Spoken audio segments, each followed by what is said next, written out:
Witam bardzo serdecznie. Dzisiaj jest wtorek, 19 dzień marca 2024 roku. Imieniny obchodzą Marcel i Markusław. Za oknem mamy 4 stopnie Celsjusza. Pogodnie z okresowymi zachmurzeniami. Blok BTC numer 835333, cena KNG 2,18 USDT, cena cash 271 KNG, a to jest wydanie kwadransu z Kangą numer 193. Proszę dajcie znać, jak nas widać, jak nas słychać, no i skąd nas oglądacie. Cześć Łukasz. Cześć Sławku. Łukasz, jak nazywa się sytuacja, w której obu facetów wie, o co chodzi? Nie wiem. Obuwie. Obuwie. Bum! Dobrze. Tutaj potrzebujemy teraz dużo pozytywnej energii, no bo patrzymy na wykresy. Tak, no i się robi nerwowo, nie? Spadają w dół, jak to mówią klasycy. Czy jesteś w stanie to wyjaśnić, co takiego się dzieje?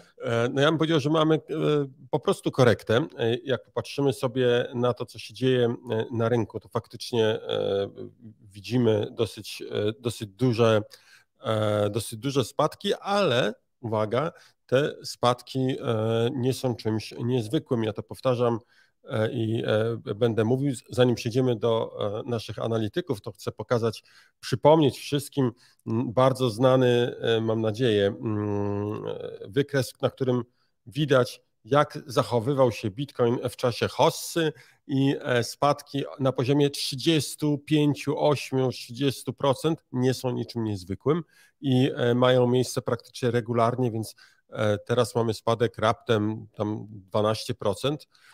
Czy to jest dużo? No wydaje mi się, że jeszcze nie. Jeszcze powinniśmy spokojnie się zachowywać. Nie ma powodu do paniki, chociaż niektórzy wieszczą jak zwykle, że to już jest koniec Bitcoina i należy już gasić światło, bo nikt inny nie będzie wierzył w Bitcoin. Koniec w ogóle wszystko. No, co mówią nasi analitycy? Analitycy mówią o tym, że cena faktycznie zanotowali to, że spadła dosyć gwałtownie. Nastąpiła bardzo duże zamknięcie longów na bardzo duże kwoty.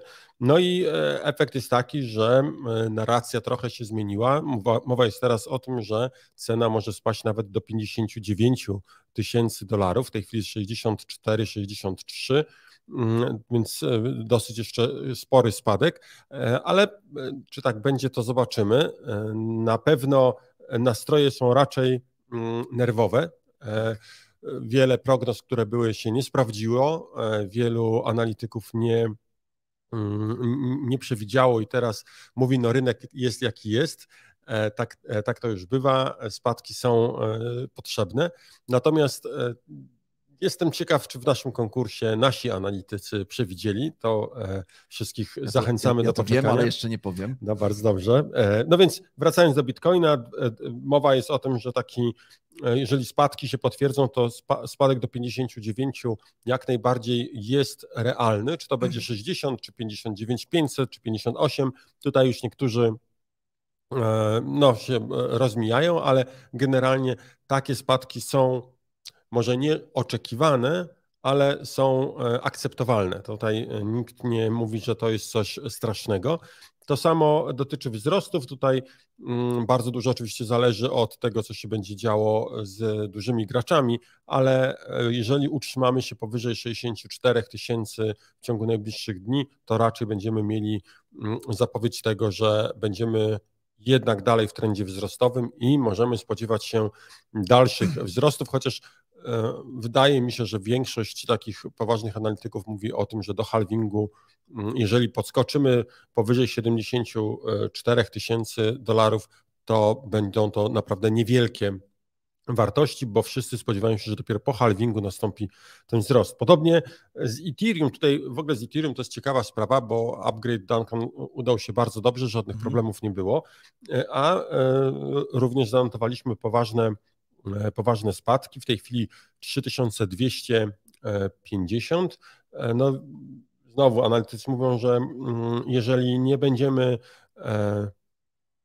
przebijać granicy 3500, 3600, no to w takiej sytuacji możemy spodziewać się dalszej korekty. Mowa jest nawet, i tutaj mówię o takich skrajnych, mowa jest nawet o 2900, 2950, chociaż wydaje mi się, że to są odosobnione głosy i raczej aż tak głębokiej korekty nie powinniśmy mieć, chociaż no, rynek to rynek, nie? To nie wiadomo, jak się zachowa. Jeszcze powiem może o jednym wyjątku, który się pojawił, bo mamy na przykład Solanę. Solana, która pięknie wystrzeliła. Ja szybko pokażę wykres. Mam nadzieję, że pokażę wykres. I na tym wykresie widać, jak bardzo ładnie Solana wystrzeliła, mimo korekt na innych rynkach, tak? Czyli mieliśmy korektę na Bitcoinie, korektę na Ethereum, a Solana tutaj do góry i z poziomu rzędu 120, 140 w poprzednim tygodniu mamy już ponad 200, czy mieliśmy ponad 200, więc całkiem dobrze sobie radzi. W odróżnieniu na przykład od Dogecoina, mojego tak, ulubieńca.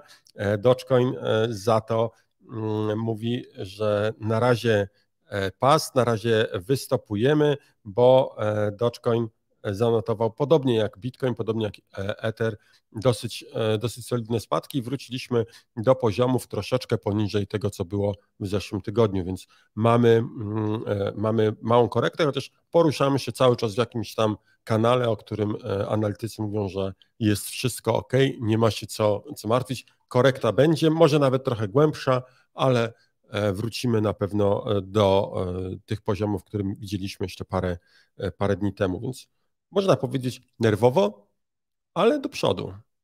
Właśnie, ale powiem szczerze, zastanawiam się, dlaczego nerwowo. Jeżeli ktoś jest na tym rynku dłużej niż 2 lata, no to taka sytuacja, która ma w tej chwili miejsce, w ogóle nie powinna go zaskakiwać. No. I teraz powiem Ci jakby osobiste doświadczenie. W weekend byłem w górach, trochę mniej patrzyłem na to, co się dzieje, a tutaj naprawdę kilku takich graczy, którzy są dłużej na rynku ode mnie, pisało, że właśnie są spanikowani, że zawalili, że teraz trzeba będzie wszystko odbudowywać na nowo, a przecież dobrze wiemy, że to jest po prostu zwykła turbulencja. Przecież jak samolot leci na długą trasę, to turbulencje się zdarzają. No, ja bym powiedział, że to jest to, czego musimy się nauczyć, jeżeli zaczynamy z Bitcoinem, że takie gwałtowne korekty są jak najbardziej na porządku dziennym, to nie ma nic w tym dziwnego, że cena spada właśnie o 30% przed kolejnymi spadkami. No z punktu widzenia tych, którzy systematycznie kupują, to aktualnie po prostu mamy świetną wyprzedaż, świetną przecenę. Warto pomyśleć o tym, żeby sobie dokupić. Na pewno nie bez tutaj wpływu są sprawy związane z ETF-em, ale myślę, że zanim do ETF-ów przejdziemy, to może zaprosimy naszego gościa. Dobrze, w takim razie połączymy się w tej chwili z Warszawą i poprosimy Jacka o to, żeby zreferował nam, jakie plany na najbliższe dni, jeżeli chodzi o Kangę. Halo Jacku. Halo, halo. Halo, jestem. Witam Was serdecznie. No słuchajcie, jutro bardzo interesujące IO na Kandze. Jutro mamy MetaDOS, rodem z Wietnamu. Nie wszyscy wiedzą, ale Wietnam jest taką doliną krzemową gamingu i to nie tylko blockchainowego, ale wiele gier powstaje właśnie w południowo-wschodniej Azji, zwłaszcza w Wietnamie. Tam są wyśmienici graficy, ilustratorzy, animatorzy, ludzie, którzy też tworzą, piszą kod.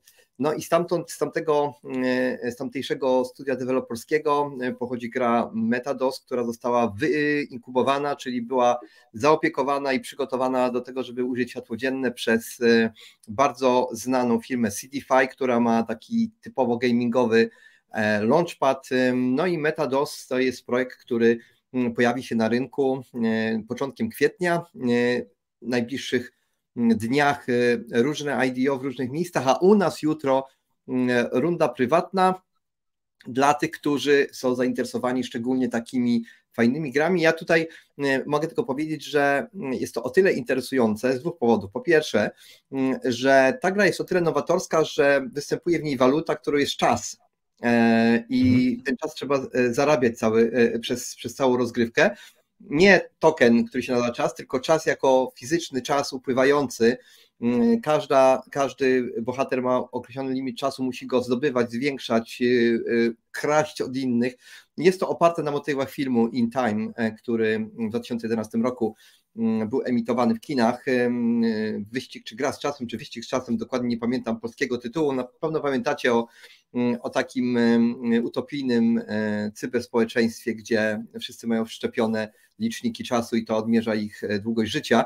No i właśnie na tych motywach i na motywach pewnej bardzo znanej gry Metados wypuszcza swoją produkcję. Jutro u nas od godziny 11, o 10 UTC, czy 11 czasu polskiego, runda dla osób, które stakują KNG, od 11 UTC, czyli od 12 czasu polskiego, runda otwarta dla wszystkich. Ostrzegam, jest bardzo mała lokacja, ponieważ projekt już nie ma tokenów do dyspozycji, więc udało nam się załatwić niewielką alokację specjalnie dla Kangi, niska kapitalizacja wstępna, świetna sieć, Avalanche, no i bardzo takie korzystne warunki vestingu, ponieważ kiedy zacznie się już ta prawdziwa hossa, to te tokeny będziemy otrzymywali. Słuchajcie, Metados jutro, Kanga dostarcza wspaniałe projekty. Super. Pamiętajcie oczywiście, że jeżeli chcecie inwestować, to zróbcie swój własny research. My tutaj do niczego nie namawiamy, przekazujemy tylko informacje o tym, co będzie się działo. Jacku, ja jeszcze do Ciebie mam jedno pytanie. Powiedz mi, co myślisz o tych spadkach Bitcoina? No, ja myślę, że co ma upaść nie utonie, tak? Jak to się mówi? Już nie pamiętam. Natomiast nie, mówiąc poważnie całkowicie, to było spodziewane, dlatego że zbliża się halving. Ta pompa, jak to się często mówi tak popularnie, czyli ten trend wzrostowy był bardzo mocny i odreagowanie rynku było konieczne. Wielu wskazuje na to, że spadniemy poniżej 50 000, albo poniżej 60 na pewno, a poniżej 50 być może. Niezależnie jak będzie, uważam, że to jest zdrowa korekta. Ona wytrząśnie z rynku słabych graczy, na tym to mniej więcej polega. No a przed nami jest super hossa i po prostu trzeba mieć oczy wpatrzone w cel. Oczywiście zawsze istnieje takie ryzyko, i to trzeba sobie powiedzieć, że to mógł być koniec hossy. Ale to jest bardzo negatywny scenariusz, ale należy go brać pod uwagę, bo wiecie, nikt nie wie jak będzie, wszyscy wiedzą jak było. W związku z tym my możemy tylko wyciągać wnioski z tego, co już doświadczyliśmy, ale trudno jest nam wyrokować jak naprawdę będzie. Rynek jest nieobliczalny. Ale ja osobiście stawiam na to, że to jest pit stop po drodze na metę. Okej. Dobra. Dziękujemy bardzo. Jacku, no ja nie jestem takim pesymistą, nie uważam, żeby spadło poniżej 50. Myślę, że gdyby nie zabójcza inflacja, która miała miejsce i po prostu spadek realnej wartości dolara, to pewnie byśmy mieli takie ceny, ale inflacja robi swoje i te poziomy, które teraz obserwowaliśmy, jakby uwzględnić inflację, to nie sięgnęły jeszcze ATH. To tak tylko do informacji, no bo wartość nabywcza tych $64 000 3 lata temu była zupełnie inna niż aktualnie. Więc... Łukasz, jeden komentarz, bo tutaj Major Suchodolski napisał, że usuwane są komentarze o KNG, że to jest nieładnie, więc pokazuje to, że niczego nie usuwamy. Jestem zaskoczony, że w ogóle ktoś mógłby usuwać jakieś komentarze, ale napisz nam, który komentarz według Ciebie został usunięty. Raczej nie usuwamy komentarzy. Uważamy to za niehonorowe i po prostu słabe. No chyba, że ktoś kogoś tam obraża. Także do dyskusji na temat Kangi, tokena KNG i jeszcze zmian wrócimy dzisiaj podczas tej audycji. No i tyle. Okej, wróćmy na chwilę do ETF-ów, o których mówiłem, tych ulubionych. Bardzo ciekawy zeszły tydzień był. Bardzo ciekawe wyniki. Najlepszy tydzień, jeśli chodzi o wpływy w historii ETF-ów. Najwięcej środków wpłynęło, więc całkiem dobry wynik. Oczywiście zawsze znajdą się tacy, którzy powiedzą, że mogło być lepiej. Szczególnie po ostatnim poniedziałku, gdy mieliśmy całkiem niestety spore spadki, ale one były raczej wywołane tym, że praktycznie na żadnym z funduszy nie pojawiły się wpływy, tylko oczywiście na grayscale'owym. Mieliśmy 451 milionów wpływu, a na pozostałych zdecydowanie poniżej 10. Wyjątkiem jest tutaj oczywiście BITB, na którym było 17 milionów, ale na pozostałych były to 5, 6, 2 miliony wpływu. No i sumarycznie uwzględniając rekordową, bo to też trzeba podkreślić, rekordową wyprzedaż na Grayscale'u, mamy, tam było 642,5 miliona dolarów sprzedanych bitcoinów. Tak. No to końcowy wynik jest 154 miliony na minusie, ale przypomnę, to są rzadkie sytuacje, tylko kilka razy mieliśmy w historii ETF-ów, że ten dzień kończył się na minusie i to nie jest nic niezwykłego, no nie może być ciągle wpływ. Ale to poprzedni tydzień? Poprzedni tydzień kumulacyjnie był największy w historii, no a teraz już mamy wyniki z poniedziałku, no to sam poniedziałek faktycznie zamknął się dosyć kiepsko. Łukasz, skąd się wzięła ta korekta? Skoro tak duża siła popytowa tutaj działa? Bardzo dobre, Sławku, pytanie. Myślę, że ktoś, kto by znał odpowiedź, to miałby dobre żniwa. Ja wiem, że ten tydzień będzie bardzo mocno obfitował we wszelkiego rodzaju posiedzenia ciał nadzorczych związanych z pieniądzem. Mamy dużo odczytów dotyczących inflacji, mamy decyzje różnych banków centralnych różnych krajów. Właśnie w tym tygodniu naprawdę jest wielka akumulacja tych wydarzeń, chyba łącznie jest kilkanaście i będzie dużo informacji na rynek wchodziło, więc należy się spodziewać pewnej nerwowości. Pamiętajmy, że ta nerwowość jest też trochę na rękę tym, którzy próbują skupnąć jeszcze, żeby im ten pociąg nie odjechał. Ta cena w okolicach 63 atrakcyjna i warto przemyśleć to, żeby właśnie wykorzystać tą korektę na to, żeby dokupić. Czy spadnie, tak jak Jacek mówi, poniżej 50? Nie wiem. Natomiast pamiętajmy o takiej jednej zasadzie, to jest rzecz, o której bardzo łatwo zapomnieć. Ja będę to pewnie powtarzał co któryś kwadrans. Nigdy nie uda nam się wskoczyć w idealny dołek. To są naprawdę hazardowe zagrywki, jeżeli komuś się uda. Z drugiej strony pamiętajmy, jeżeli wchodziliśmy na przykład parę lat temu w Bitcoina, czy miało znaczenie, czy kupiłem tego Bitcoina za $10,000 czy za $9,000? No oczywiście, że nie, że nie miało. W sensie nie miało. Nie jest takie istotne. Jeżeli w tej chwili Bitcoin kosztuje 7 razy więcej, to naprawdę nie ma znaczenia takiego istotnego, czy trafiłem idealnie w dołek, czy nie.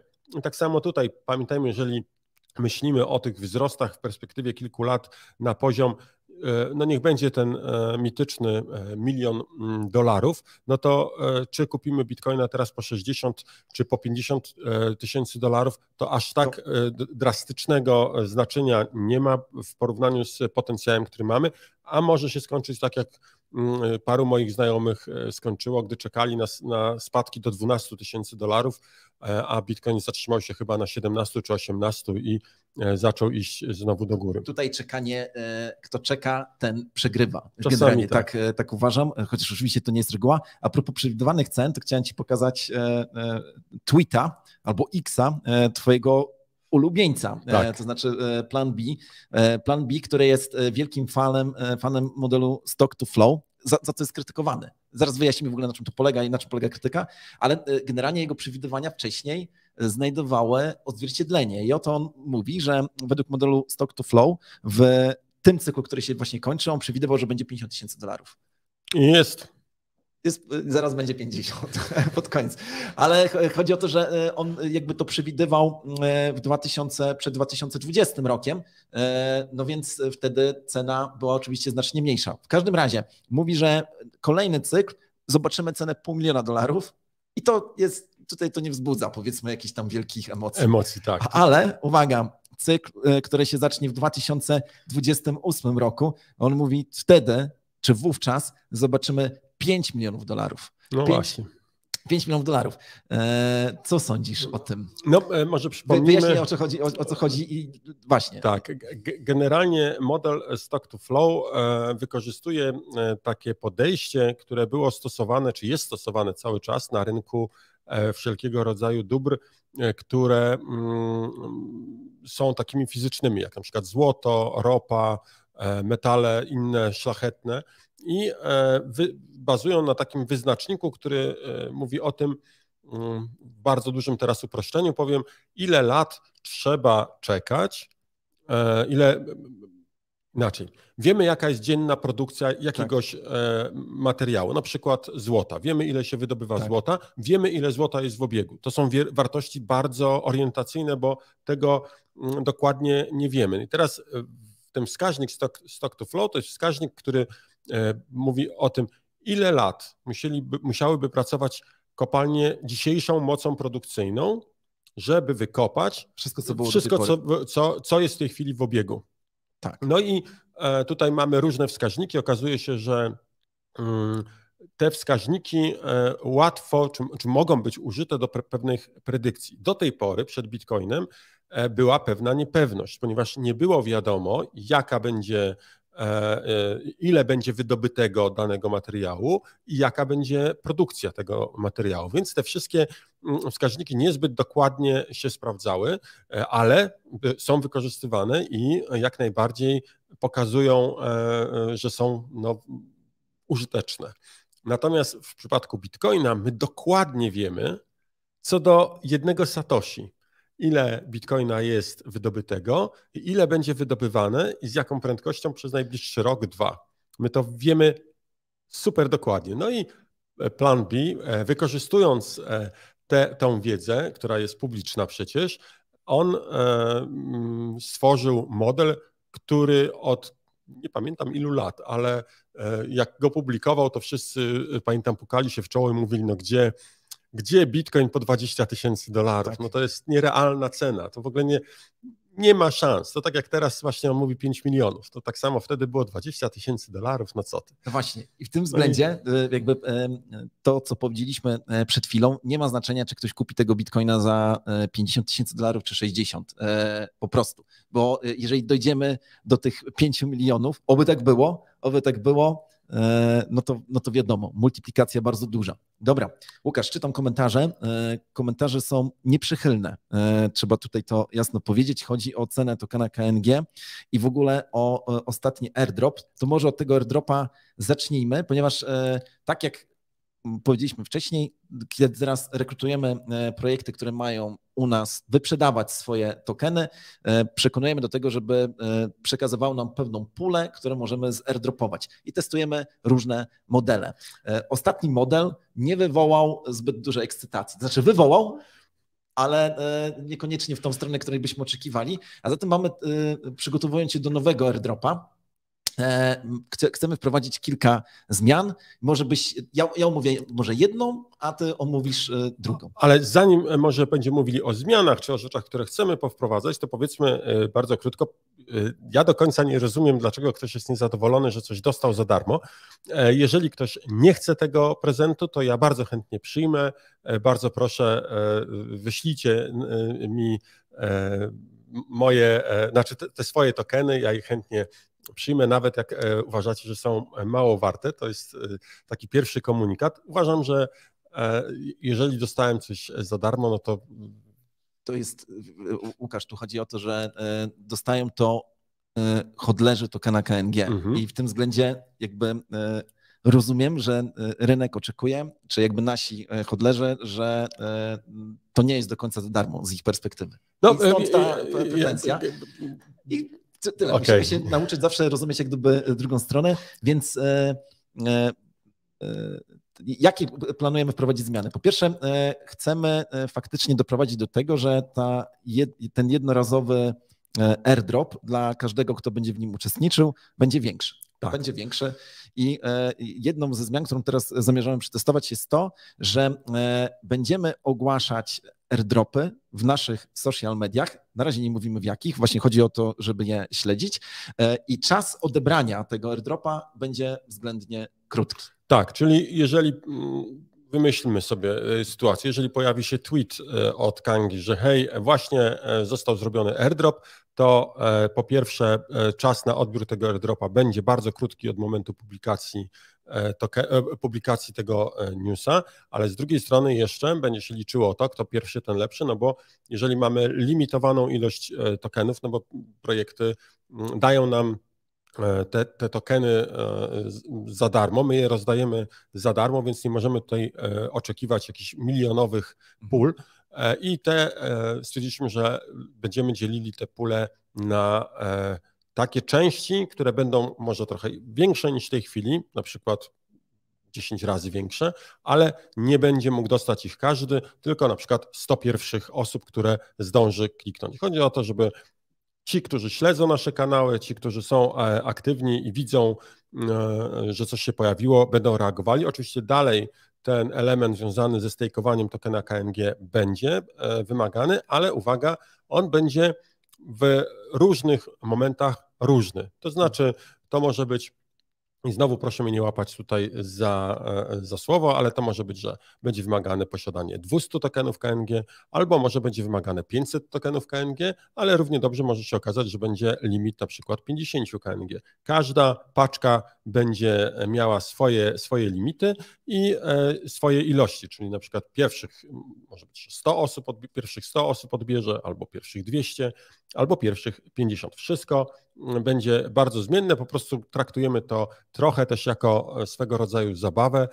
Sami piszecie, że to nie są istotne kwoty, w związku z czym myślę, że zabawa będzie lepsza i będziemy mogli pobawić się w to, kto jest pierwszy, kto pierwszy, ten lepszy.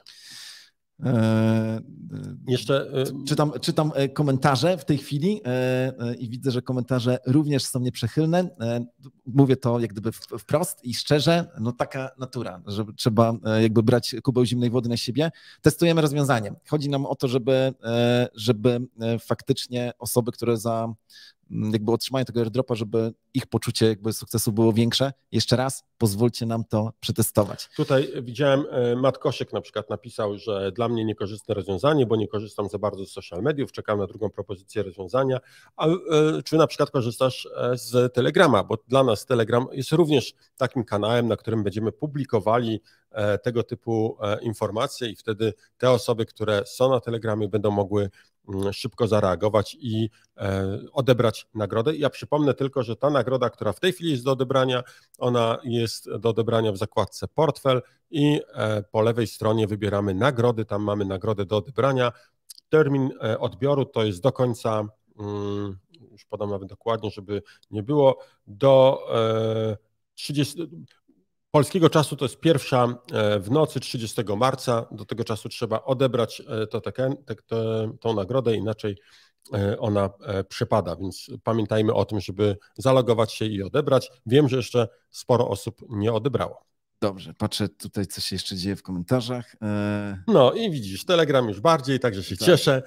My będziemy starali się bardzo mocno dywersyfikować to i raczej traktujemy to jak swego rodzaju zabawę, taką małe wyścigi, konkurs, kto pierwszy, ten lepszy. Mam nadzieję, że będzie dużo z tym też radości. Łukasz, a propos KNG 2.0, tego projektu, który ogłosiliśmy na początku tego roku, no to powiedzmy również o zmianach, które zaraz wejdą, ale ja tutaj odpowiadam jeszcze na pytanie Leszka, które się pyta, kiedy Kanga Loan pod zastaw KNG. Spojrzałem właśnie w tej chwili w harmonogram, no i zgodnie z planem planowane jest to na 3. kwartał tego roku. I również,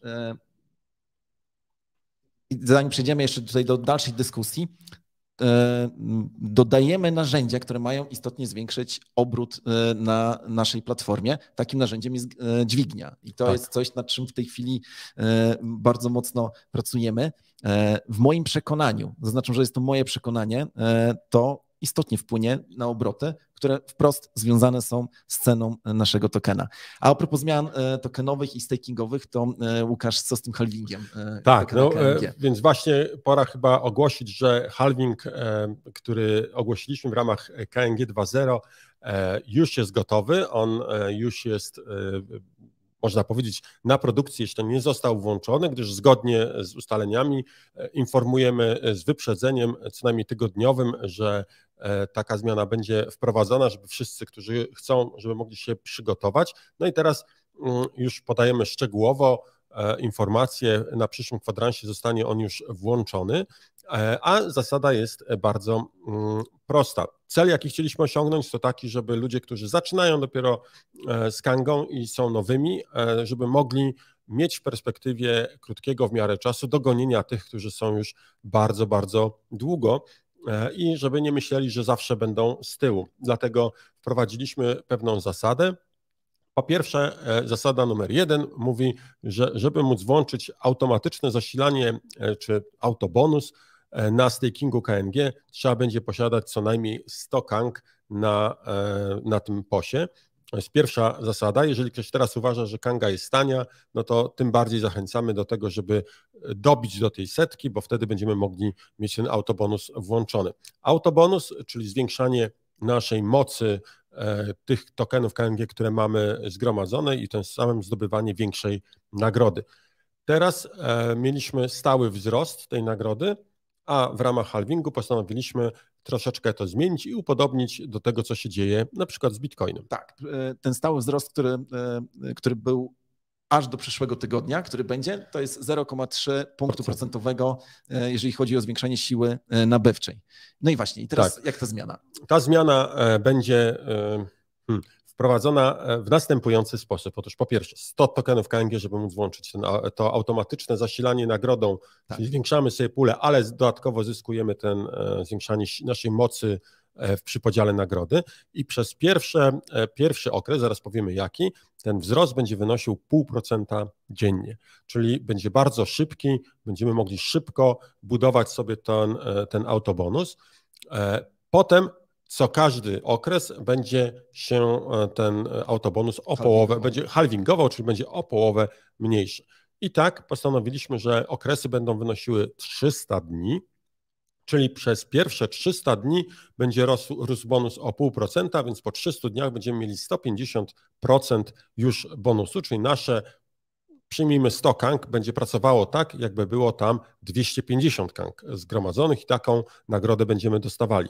I potem przez następne 300 dni będzie o 0,25%, a kolejne 300 dni o 0,125 i tak aż do momentu będzie rosła, gdy osiągniemy 300% autobonusu, bo 300% to będzie ten maksymalny autobonus, który będzie można osiągnąć. Jak dobijemy do 300, to się zatrzymamy. Jakbyśmy tam patrzyli na ten halvingowanie, to by nam przyrastało bardzo, bardzo drobne wartości. My postanowiliśmy, że tych okresów będzie bodajże 7 i po 7 halvingach on już zostaje, aż osiągniemy 300% i wtedy będzie wyłączone. To jest bardzo, bardzo istotna zmiana, więc można powiedzieć, że po roku będziemy mieli już ponad połowę maksymalnego autobonusu, bo to będzie jakieś 180%, a po 2 latach będziemy mieli już prawie tak już tą istotną część, 2/3 ponad autobonusu i następne punkty będą już nam przyrastały trochę wolniej, ale będziemy już blisko tych 300%. Co ważne, ci, którzy mają teraz ten autobonus, to im oczywiście nic się nie zmieni. Po prostu będzie wyznaczone tylko o ile im będzie rosło, zgodnie z tym, jaki mają autobonus. Natomiast jeżeli ktoś ma ponad 300%, to po prostu ten bonus nie będzie mu przyrastał. Ale ponieważ pojawiły się z drugiej strony głosy, że mamy wielką karę, nakładamy wielką karę dla tych, którzy chcą wypłacić 1 token KNG z POS-u, no i bo ten autobonus się zerował zupełnie. To my postanowiliśmy, że zmieniamy tą zasadę, wsłuchaliśmy się w wasze głosy i po wielu wyliczeniach stwierdziliśmy, że taką optymalną wartością jest po prostu zmniejszenie autobonusu o połowę. Czyli jeżeli ktoś ma 200% autobonusu, postanawia wypłacić tokeny KNG, no to z tego POS-a, to jeżeli zostanie mu na tym POS-ie co najmniej 100 Kang, to autobonus będzie wynosił 100%, czyli połowę tego, co miał i będzie przyrastał przez kolejne dni w tempie 0,5%, więc będzie mógł w miarę szybko nadgonić. Zwiększy to płynność i mamy też taką nadzieję i widzimy to już, że zwiększy chęć powstawania nowych kont POS. Ważna uwaga, ci, którzy mają mniej niż 100 Kang, tego autobonusu nie będą mogli już włączyć niedługo. No bo wprowadzamy to. Natomiast od przyszłego tygodnia ten autobonus, jeżeli ktoś ma mniej niż 100 Kang, to zostanie mu wyłączony, więc bardzo prosimy, macie tydzień czasu na to, żeby ci, którzy macie na przykład, nie wiem, 80 tokenów KNG na POS-ie, zachęcamy do tego, żebyście dokupili trochę tych tokenów KNG i wpłacili na POS-a. Dzięki temu ten autobonus Wam się nie wyłączy. Znowu powołuję się na Wasze komentarze. Uważacie, że cena jest w tej chwili niska, więc wydaje się to dosyć atrakcyjny, dobry moment na to, żeby coś takiego zrobić. Dobra. Czytam komentarze, dużo się pojawiło i na jeden chciałem odpowiedzieć. Myślę, że to jest bardzo ważne. Jakby pojawił się komentarz mówiący o tym, że ograniczenie do tych 300% jest to niesprawiedliwość wobec tych, którzy są z nami od samego początku. I tutaj jasno powiedzmy, jaka jest motywacja. To znaczy nasza motywacja jest taka, żeby zachęcić innych graczy, uczestników rynku do tego, żeby stejkowali token KNG, bo to zmniejsza siłę podażową. Tutaj to, co odkryliśmy na przestrzeni ostatniego roku, okazuje się, że jeżeli ktoś wchodzi na rynek, kupuje token KNG, to nie ma motywacji, żeby wpłacać na staking, bo wieloryby i tak zbierały większą nagrodę. I nigdy ich nie dogonią. Tak, nigdy ich nie dogonią, a zatem jakby ten instrument, który miał być ograniczenie podaży, istotnie przestał działać i dlatego wprowadzamy tą zmianę. Nie po to, żeby karać tych, którzy są z nami od samego początku, tylko żeby właśnie wpływać na zmianę ceny, oczywiście tę pozytywną zmianę. Tak, no bo jeżeli będziemy mieli więcej tokenów KNG zgromadzonych na POS-ach, czyli będzie więcej tych kont, nawet niedużych, nawet w wielkości 100-200 tokenów KNG, no to każdy taki POS zabiera tokeny KNG z rynku i zgodnie z zasadą popytu i podaży będzie powodował wzrost ceny. To samo, co dokładnie teraz widzimy na Bitcoinie. Jeżeli pojawia się bardzo duży popyt, to cena po prostu idzie do góry, prawie że w niekontrolowany sposób. Dobrze. Wróćmy na chwilę do innych tematów. Zaraz do Kangi pewnie jeszcze wrócimy. Chciałem pogadać z Tobą na temat Salwadoru. No bo Salwador, co tam się dzieje? Dzieje się kilka rzeczy. Po pierwsze, prezydent Bukele jest kryptoentuzjastą, takim jakim był, ale ważne jest to, że on w 2022 roku w listopadzie ogłosił to, że jego państwo będzie inwestowało w modelu DCA w Bitcoina. Codziennie kupują jednego. I jak były chude dni czy chude miesiące, on ciągle się tego trzymał, no i oczywiście w tej chwili jest zwycięzcą. Zawsze jest tak, że jak ta cena idzie do góry, to wtedy jest się zwycięzcą, ale on deklaruje, że to jest w ogóle jego strategia inwestycyjna dla jego państwa i tak właśnie to w tej chwili wygląda. Średnia cena Bitcoina, za którą oni nabyli, to niespełna $31,000, co oznacza, 100% ponad. Tak, że podwoili i to całkiem nieźle. Bukele, które dla nas jest tutaj gwiazdą, słynie też z trochę innych rzeczy. Mianowicie w Salwadorze wielkim problemem jest funkcjonowanie mafii i pewnych nielegalnych grup interesu. Bukele rozwiązuje ten problem, natomiast stosuje metody radykalne. Filipińskie. Tak, także ale jest skuteczne. Nie dla wszystkich jest to tak jasna gwiazda jak dla nas, ale śledzimy i cieszymy się z tego, że ufa Bitcoinowi, no bo to, jeżeli chodzi właśnie o Bitcoina, no to jest swego rodzaju promotorem tej idei. Fajnie by było, gdyby zabijał mniej ludzi przy okazji, ale nobody is perfect, tak? Jak to niektórzy mówią, więc... Czasami tak jest. Mamy nadzieję tylko, że kara dosięga tych faktycznie złych i tych, którzy sobie na to zasłużyli. Podobno jest skuteczne, że jest coraz bezpieczniej na ulicach. I bardzo dobrze.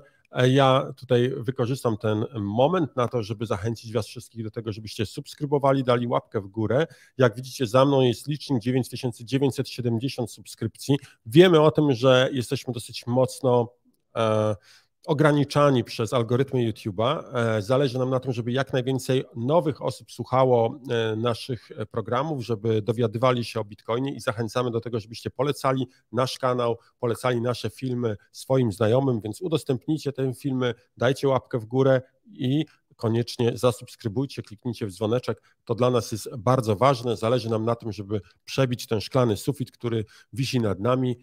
YouTube bardzo lubi nam, jak tylko dochodzimy do 10 000, obcinać zasięgi bardzo mocno, a uważamy, że warto jednak szerzyć informacje o Bitcoinie i innych kryptowalutach.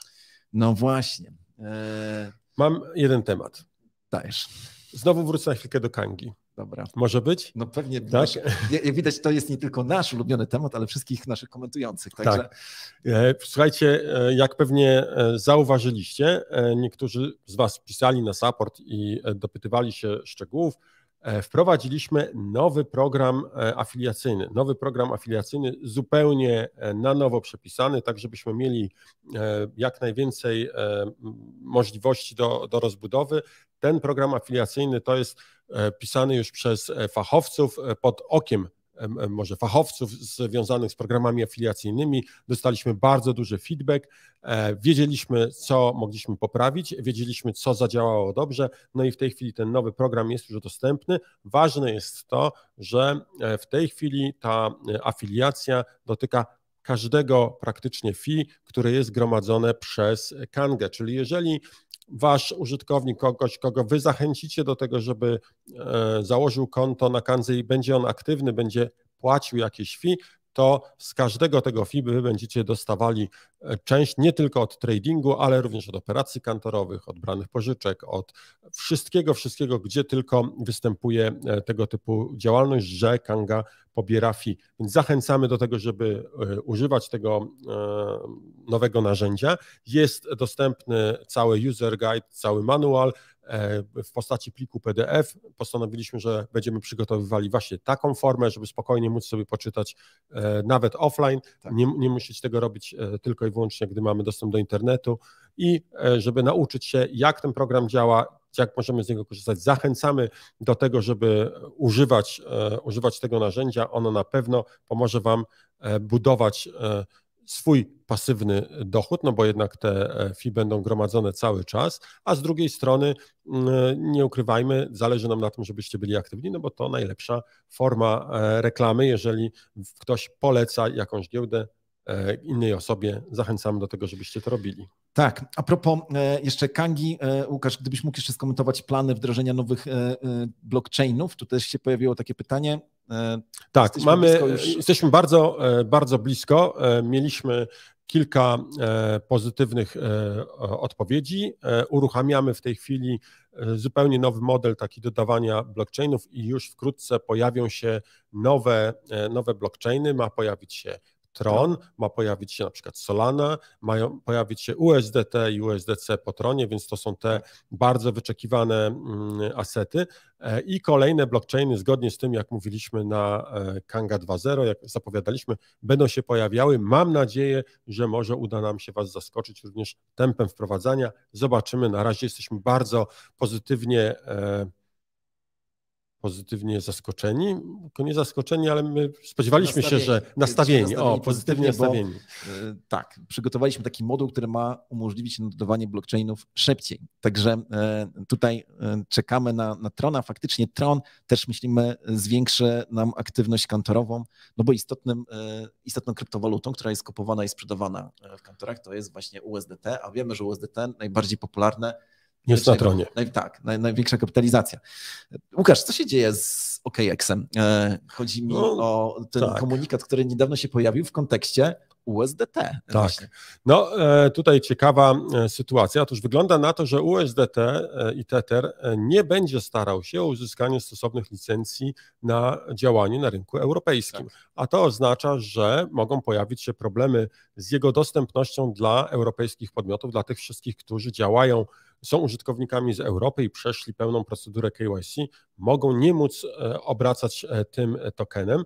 To nie będzie dotyczyło reszty świata, więc jeżeli ktoś używa Kangi, a operuje na przykład z Filipin albo nie wiem, z jakiegoś innego kraju, no to oczywiście dostęp taki będzie miał. Natomiast jeżeli robimy to jako obywatele Unii Europejskiej, no to ten akurat na Kandze nie, ale na OKX-ie będzie zablokowany. Oni już zapowiedzieli, że to jest teraz wprowadzane bardzo, bardzo szybko, dosyć nagle, nie do końca tłumaczą dlaczego, ale ciekawe jest to... Powołują się na przepisy MiCA.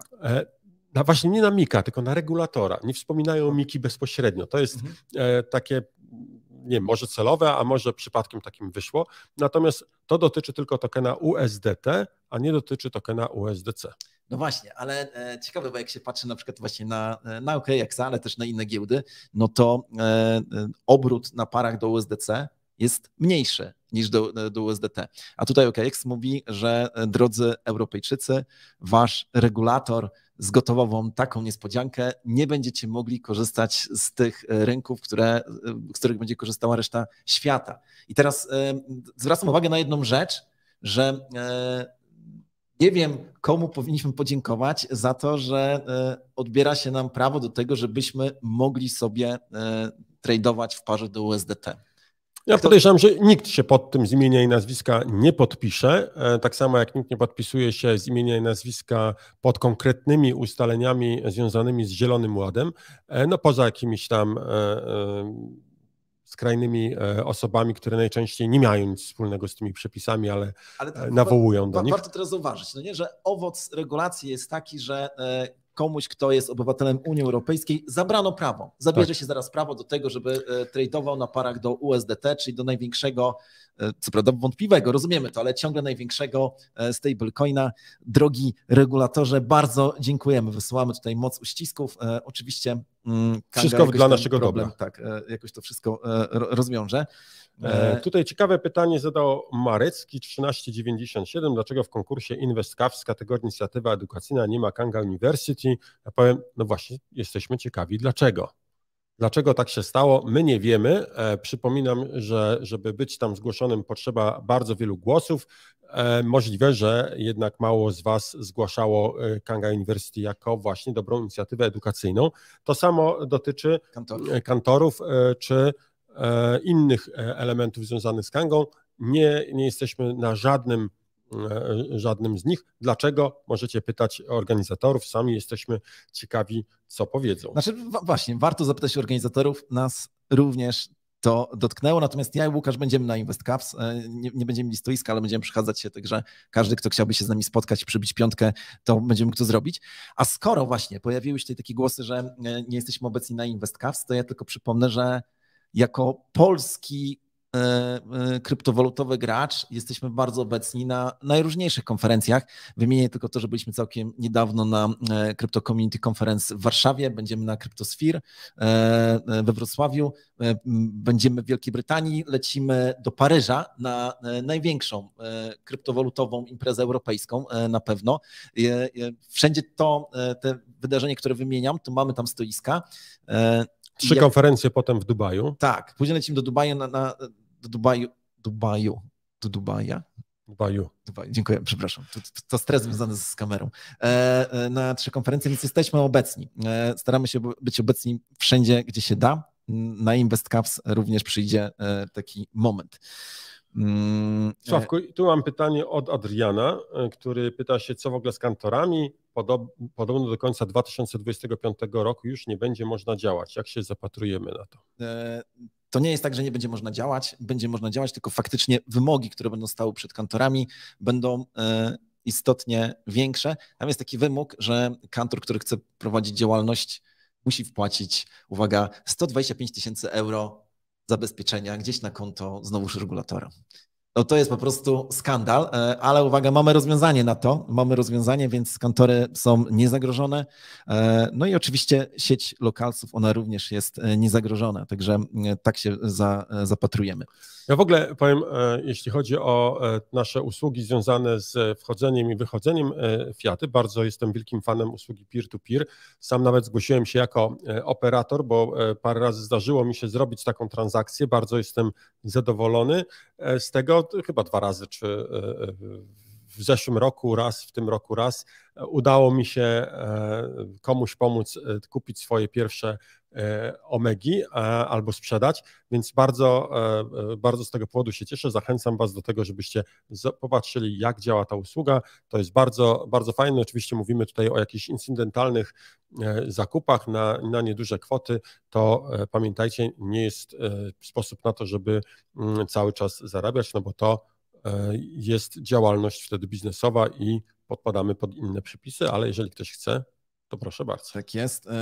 Tutaj mamy pytanie jeszcze a propos jakby zmian. Łukasz, żebyś mógł się do nich odnieść. Jeśli mam mniej niż 100 kanki, 50%, to autobonus się wyłączy, a co z 50% zostają, czy się zerują? No więc w momencie, gdy autobonus się wyłącza, to następuje zerowanie tego autobonusu, więc do przyszłego wtorku jeszcze to będziesz miał, ale w przyszły wtorek zostanie wyłączone, chyba że przekroczysz próg 100 kang. 100 lub więcej kang to jest wymóg, żeby autobonus nie został wyłączony. Wiemy, że jest sporo kont bardzo blisko tej granicy. Zachęcamy do tego, żeby uzupełnić i nie stracić tego autobonusu, który mamy. Dobrze. Tutaj jeszcze były pytania o KNF i UOKiK. Sprawa jest ciągle w toku i ona jest w toku nie ze względu na to, że my chcemy, żeby była w toku, tylko dlatego, że tak że wygląda rzeczywistość urzędnicza w naszym kraju. Czy to odbiera nam motywację do działania? Nie, wręcz przeciwnie, motywuje nas coraz mocniej. Przypomnijmy tylko, że prokurator, który przyjął zgłoszenie w 2022 roku od KNF-u, umorzył postępowanie. Taka jest nasza wiedza. Rok temu to umorzenie miało miejsce, albo i więcej. KNF zaskarżył to do sądu, a sąd do dzisiaj nie pochylił się nad tym. Nie wiemy dlaczego. Nie wiemy. Traktujemy to jako oczywiście ostracyzm, ale coś, takie prawo rebelianta. A jeżeli chodzi o UOKiK, to postępowanie trwa. Jesteśmy przygotowani na każdy scenariusz i taka jest moja najszersza odpowiedź. Ciekawa uwaga. Krzysztof Domagała napisał, przydałby się Kangalon na USDT lub Omega USD. Krzysztofie, bardzo, bardzo ciekawa uwaga. Mam nadzieję, że już wkrótce spełnimy Twoje marzenia i oczekiwania. Bądźcie czujni, śledźcie nasze kanały, bądźcie gotowi na gorące wiadomości. Dobrze. No dobra, Łukasz, myślę, że mogę powiedzieć, jaki jest wynik naszego konkursu. O, właśnie, konkurs już, bo tak, kończy nam się 4. kwadrans, więc wystarczy jeszcze trochę czasu. Mamy, jak zawsze tłumaczę, o co chodzi z naszym konkursem. Mamy wielki konkurs dla tych wszystkich, którzy faktycznie posiadają wiedzę, umiejętności, mają tą zdolność analityczną i potrafią, wykorzystując swoją wiedzę, właśnie doświadczenie, przewidywać cenę, nie mówię długoterminowo, ale krótkoterminowo, 7 dni naprzód, cenę Bitcoina do USDT. Jeżeli jesteś dobrym analitykiem, jeśli faktycznie potrafisz przeprowadzić analizę techniczną, przyjdź do nas, pochwal się, wejdź w szranki, czy stań w szranki, stań w szranki z innymi i pokaż, że jesteś najlepszy. Wystarczy, że napiszesz teraz do końca jutrzejszego dnia, do końca środy komentarz, hashtag kwadrans z kangą 194 i podasz cenę wyrażoną w dolarach, ile będzie kosztował Bitcoin na rynku Bitcoin do USDT w przyszły wtorek o godzinie 9 rano. Ten, kto będzie najbliżej, dostaje nagrodę w postaci tylu kang, ile jest łapek w górę pod dzisiejszym filmem, podzielone przez 10. I jest jeszcze jeden warunek, nie można się pomylić o więcej niż $25. Jeżeli nikt się nie załapie, to wtedy nagroda przechodzi na następny tydzień. No i teraz, Sławku, powiedz nam, czy mieliśmy tego wielkiego kogoś, kto przewidział tą dzisiejszą korektę, bo ja pamiętam, że było bardzo byczo dużo zgłoszeń, ale pewnie pojawiły się też jakieś takie przewidujące korekty. No to w wielkim finale naszego konkursu nie zjawił się niestety żaden zwycięzca, także jest kumulacja. W kolejnym odcinku będą 2 nagrody. Oczywiście, jeżeli komuś uda się... Jedna, ale podwójna. Podwójna, tak, w tym znaczeniu podwójna. Od razu mówię, ile było kang do zdobycia teraz. 81,7. Bardzo ładny wynik. Tak, prawie 100, więc można byłoby wpłacić na POS-a i włączyć sobie autobonus, więc fajny wynik. No niestety nie było. Słuchajcie, jestem trochę zawiedziony, bo liczyłem, że jednak będą takie osoby, które przewidzą ten spadek. No ale patrzę teraz, jakie są oferty. No tutaj Conluki prognozuje 75,313. Wierzę, że to przemyślane i bardzo dobrze wymodelowana cena. Zobaczymy, jak będzie za tydzień. Ja nie obstawiam, ale zdecydowanie, Mateusz, nie sądzę, żeby ci się udało, ale kto wie, 53 670. Zobaczymy, czy taka cena będzie. Każdy ma swoje pomysły na to, jak modelować, jak prognozować tą cenę. Każdy rysuje mazakami inne kreski, no i zobaczymy, komu się uda. Tak jest. No to jeszcze z 2 albo 3 newsy. Craig Wright, czyli człowiek, który wszystkich przekonuje, że jest Satoshi Nakamoto. Mało tego, to nawet nie chodzi o to, że on wszystkich przekonuje do tego, ale on jest agresywny. To znaczy ścigał różnych uczestników tego rynku, którzy byli bardziej aktywni, wymagając od nich, nie wiem, jakichś zapłat dodatkowych, mówił, że ma prawa autorskie do white papera. Przypomnę tylko, że to jest australijski informatyk i oto sprawa trafiła w końcu do sądu. No i sąd orzekł. Uwaga, co orzekł? Orzekł 4 rzeczy. To się nawet śmiesznie czyta. Po pierwsze, Dr. Wright nie jest autorem Białej Księgi. To już wiemy. Po drugie, tak, white paperu. Po drugie, nigdy nie działał pod pseudonimem Satoshi Nakamoto.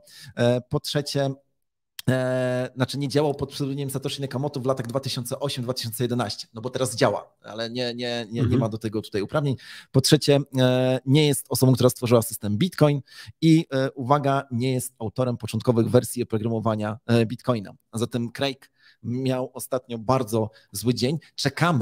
Czekamy na uzasadnienie, no bo to jest zawsze tak, że sąd najpierw wyraża sentencję wyroku, a później jest uzasadnienie. Sam sędzia brytyjski powiedział, że jest pewny na 1,000,000%, oczywiście nie użył takiego określenia, że Craig Wright nie jest Satoshi Nakamoto. No to można powiedzieć, że nasze hasło takie wśród kryptowalutowców, które mówi o tym, wszyscy jesteśmy Satoshi Nakamoto, w tej chwili już nie obowiązuje, bo trzeba by mówić, wszyscy jesteśmy Satoshi Nakamoto, za wyjątkiem Craiga Wrighta.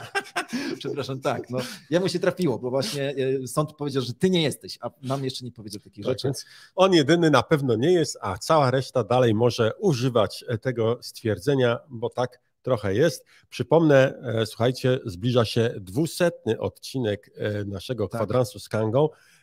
Mamy wielką nadzieję, że uda nam się Was czymś zaskoczyć. Bądźcie przygotowani, zostało 7 tygodni i będziemy mieli wielkie święto, 200. kwadrans z Kangą.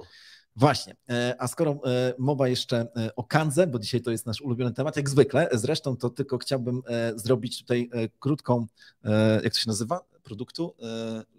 Lokowanie? Lokowanie produktu. Uwaga, każda osoba, która chciałaby kupić sobie bluzę z naszej kolekcji, zapraszana jest na stronę Kanga Shop. Ostatnio pokazywaliśmy koszulki. Rozpoczęliśmy projekt 21 projektów koszulek kryptowalutowych i każda koszulka w sztuk 21 też będzie. Zatem kupiłem od razu po odcinku. Dałem wszystkim szansę, żeby kupili, ale sam sobie zakupiłem monę bitcoinową i damę z Ethereum. Czekamy jeszcze na 19 kolejnych projektów, ale tutaj proszę zobaczcie, taka fajna bluza na, chciałbym powiedzieć, zimne wieczory, a zaczynają się zbliżać ciepłe, ale bardzo fajna bluza naszego projektu i uwaga, każda osoba, która płaci Kanga Payem, ma 15% zniżki, także spieszcie się kupować, bo tak warto. Szybko wychodzą. Tak szybko odchodzą.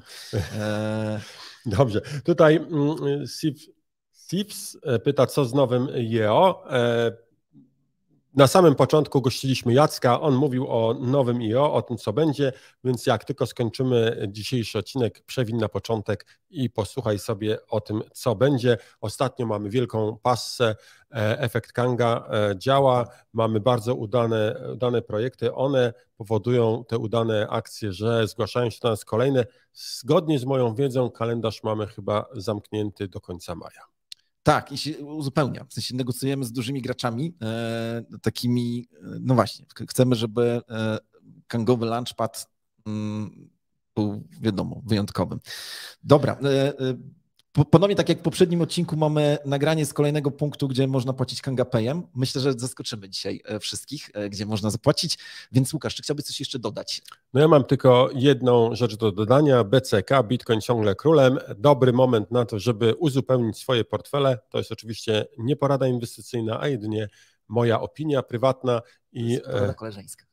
Porada koleżeńska. Jeżeli ktoś uważa, że pociąg odjechał, to teraz jest właśnie ten moment, bo ja pamiętam, rozmawiałem z paroma znajomymi, ja mówię, kurczę, ale już 72 000 kosztuje, 73, to już chyba za późno. Ja mówię, no nie, zawsze warto kupić. I teraz on mówi, no nie, teraz nie kupię, no bo... Nie, bo to jest to już koniec. Stara słowiańska zasada, idzie w górę, to kupuje, idzie w dół, to sprzedaje. Tak.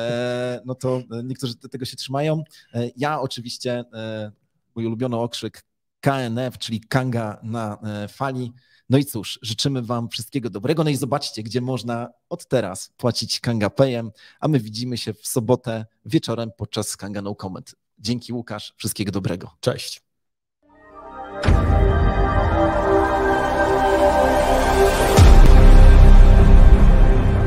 We are Kanga, beyond crypto.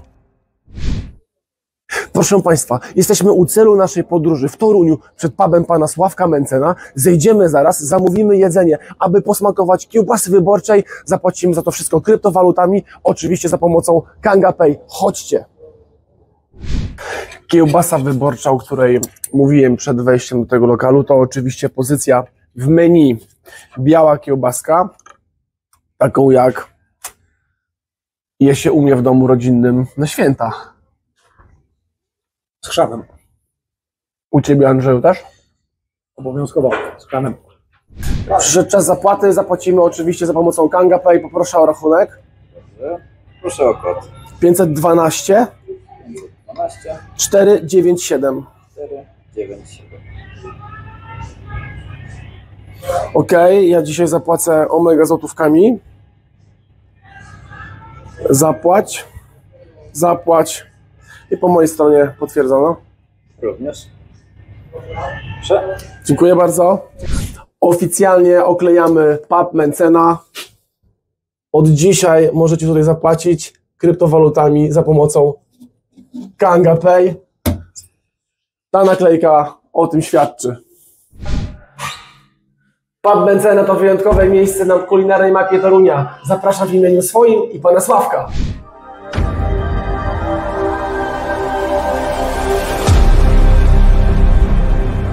We are Kanga, beyond crypto.